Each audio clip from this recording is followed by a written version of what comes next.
अध्यात्म के पलक पर अप्रतिम प्रकाश पुंज दीदी नीलम आनंद पारलौकिक और लौकिक ऊर्जा का अद्भुत सम्मिश्रण, जिनके जीवन का एकमात्र उद्देश्य और अंतिम लक्ष्य था महागुरु महादेव के गुरु स्वरूप को विश्व के बितान पर स्थापित करना।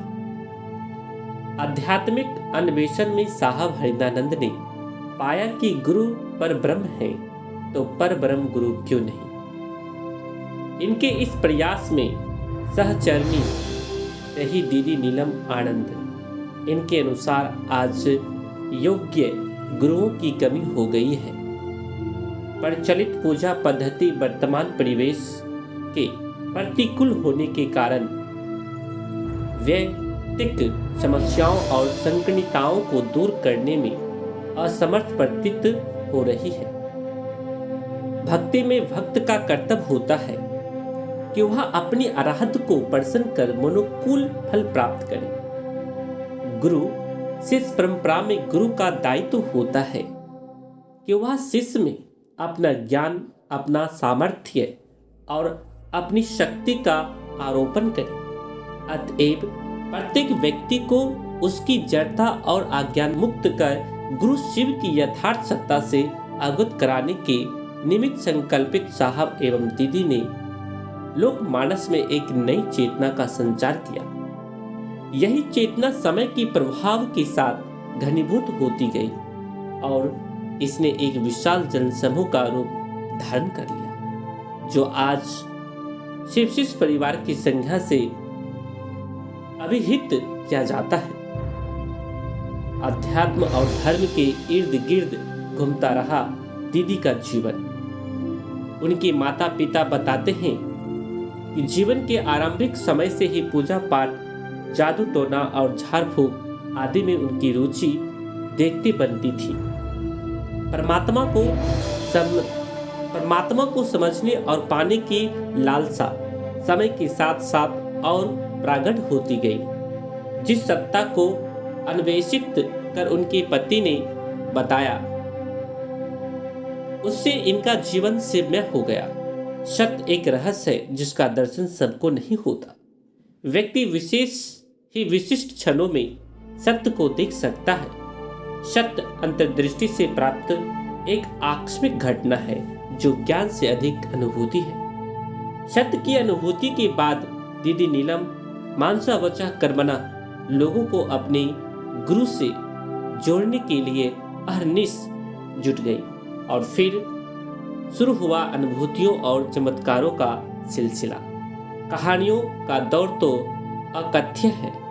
भगवती समान सौम्य सहृदय नीलम दीदी के समीप चमत्कारों की लंबी श्रृंखला है। संप्रति झारखंड राज्य के पलामू जिले के पाटन प्रखंड में तत्काल पद स्थापित प्रखंड विकास पदाधिकारी के पद पर हरिदानंद जी थे और यहीं से शुरू हुई चमत्कारिक घटनाएं।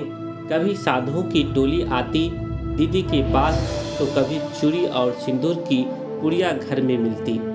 वहीं पद स्थापित पशुपालन पदाधिकारी डॉक्टर श्री कृष्ण सिन्हा बताते हैं कि एक दिन शाम में एक साधु आया जिसने 5 तत्वों से बना प्रसाद नीलम जी को दिया। उस प्रसाद को उन्होंने महादेव की तस्वीर के पास रखा और लोगों के बीच उसका वितरण करने लगी। ज्यों ज्यों प्रसाद लोगों को बांटती जा रही थी, त्यों त्यों प्रसाद की मात्रा यथावत रह रही थी। साधु के द्वारा दिए गए प्रसाद का यथावत रहना कौतूहल पैदा करने लगा। यह एक आश्चर्यजनक अनुभूति थी मेरे लिए। इसी कर्म को आगे बढ़ते हुए श्री कृष्ण जी ने हमें बताया कि चमत्कारों का यह सिलसिला संभवतः 1988 तक चला। वीडियो साहब के यहाँ शक्तियाँ बिछे चावल पर संवाद देती थी। शुरू में तो यह अविश्वसनीय लगा, पर जब घटनाएं घटती होने लगी, संवाद आने लगे, तो एहसास हुआ कि बात तो कुछ है। मेरा दृढ़ विश्वास है कि नीलम जी सामान्य स्त्री नहीं थी, किसी अद्भुत शक्ति का अवतार थी।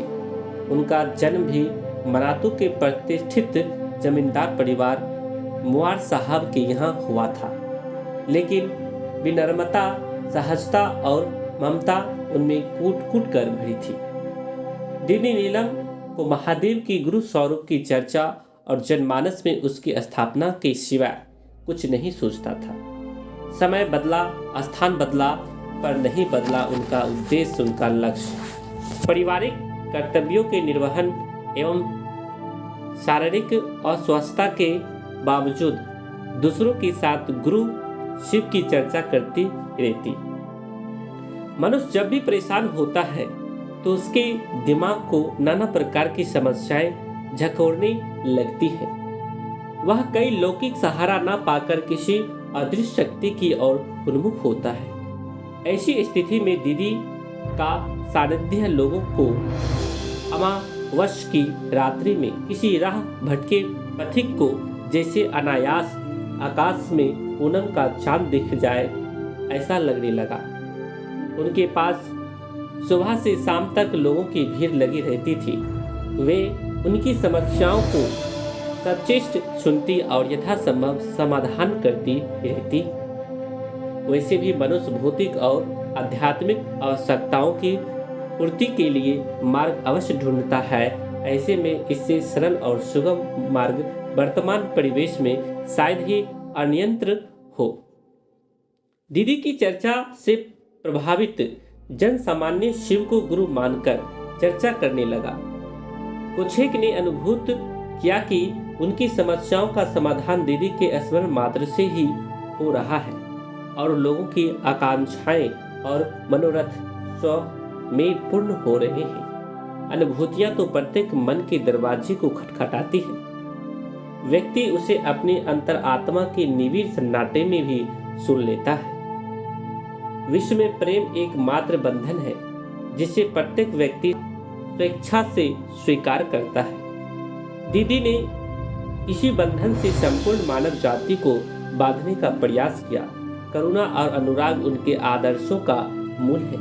बेगूसराय जिलांतर्गत बलिया के अरुण यादव की आंखें यह कहते हुए नम हो जाती हैं कि दीदी ने शिव शिष्यता की फुलवारी को अपने प्यार और स्नेह से इस तरह सींचा है जिसे शब्दों में पिरोया नहीं जा सकता। उन्होंने सभी गुरु भाई बहनों को अपने आंचल के स्नेहिल छांव तले ऐसे रखा जैसा कोई माँ अपने बच्चे को रखती है। जाने अनजाने में कोई गलती हो जाती तो दीदी गले लगाकर बड़े प्यार से समझाती और कहती कि हम आदमी हैं, महादेव थोड़े ना है जो हमसे गलती नहीं होगी। अरुण कहते हैं कि मेरे लिए तो माँ से भी बढ़कर है। उन्होंने जोर देते हुए कहा कि मेरा मानना है कि जिसने दीदी को नहीं देखा वह भगवती की परिकल्पना नहीं कर सकता है।